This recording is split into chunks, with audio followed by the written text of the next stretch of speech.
Do you know one thing I must say now that surprised me probably more than anything about Never Say Never Again is how little underwater action there is. It's true. Like, Yeah. there are certain scenes throughout the film, but they're either very, very short or, there's no underwater.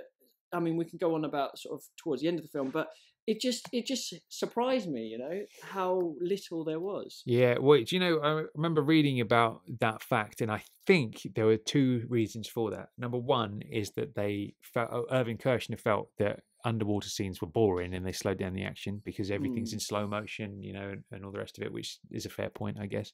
Though I don't feel like that in Thunderball. No, I feel I like don't it's think so. great.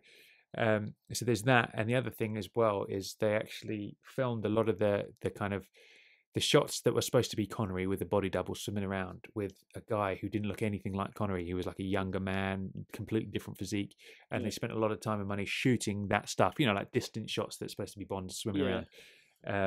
And then when they actually saw them, the rushes of those takes, he was like, "What the fuck is this? Like, you've wasted all this time filming this dude who looks nothing like him." Yeah. So I wonder whether that was another thing as well. Actually, that's a good point. Whether they just cut it down because they, time was of the essence or whatever. But you think they would have realised? You do, yeah. It's not a small thing, try and get someone to look like who looks character. like. I suppose you stick a wetsuit on him and all the rest of it. It can't be that difficult to find somebody with the same build.